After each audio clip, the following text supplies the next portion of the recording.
Imagine sharing your life with someone, sleeping beside them every night, trusting them completely, building a future together for 12 years.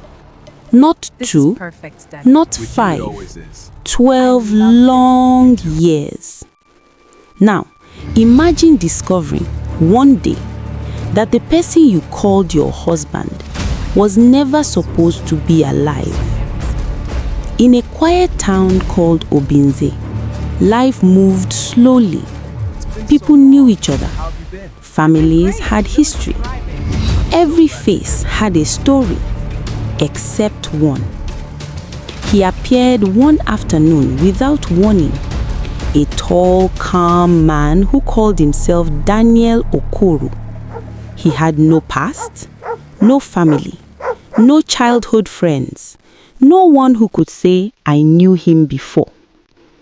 When people asked where he came from, he simply smiled and gave no real answer. At first, nobody cared. Strangers came and went all the time. But Daniel was different. He walked like no normal man.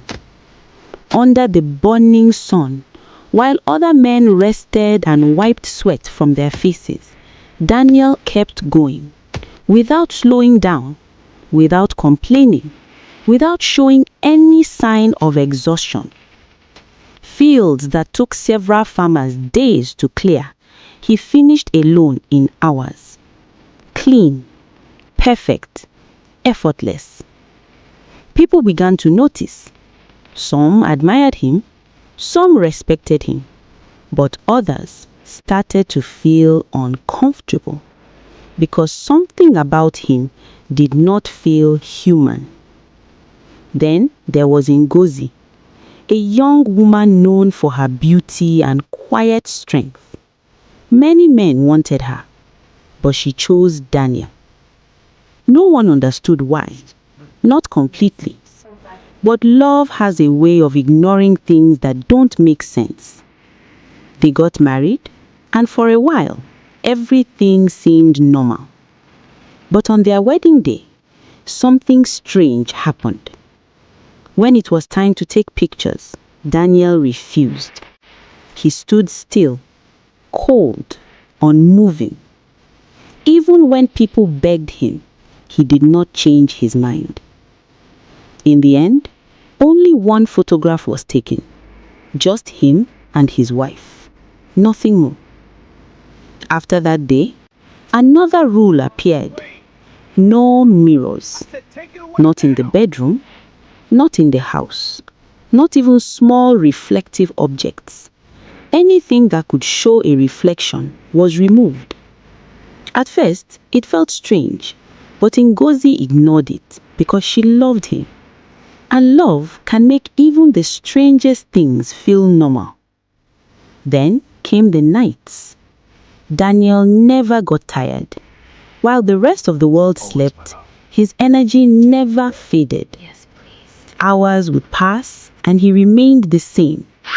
Strong, restless, unending. Ngozi would wake up weak, drained, barely able to move, but she endured because she believed this was part of marriage. Time passed and they had 2 children.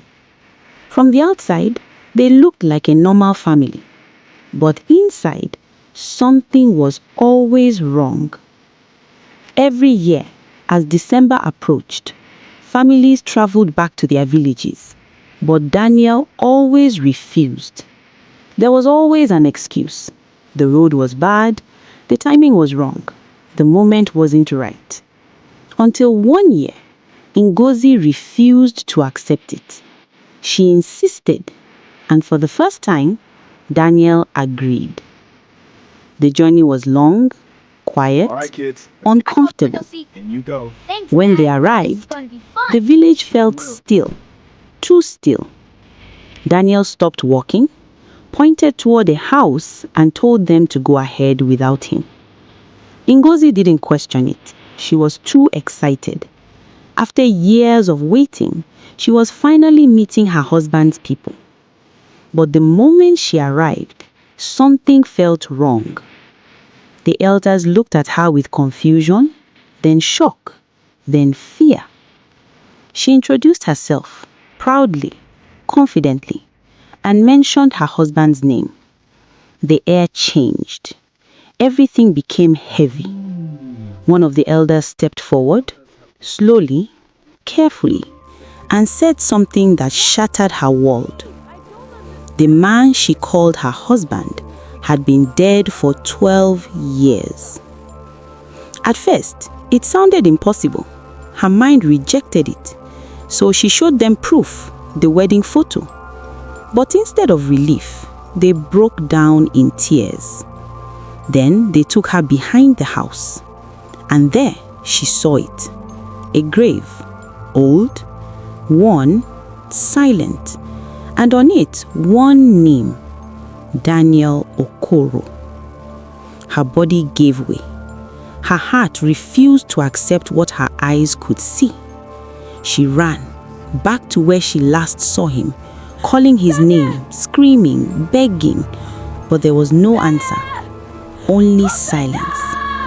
And one final sign, his shoes placed neatly by the path, as if he had stepped out of this world and never intended to return.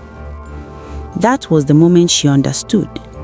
The man she had lived with, loved, and trusted was never among the living.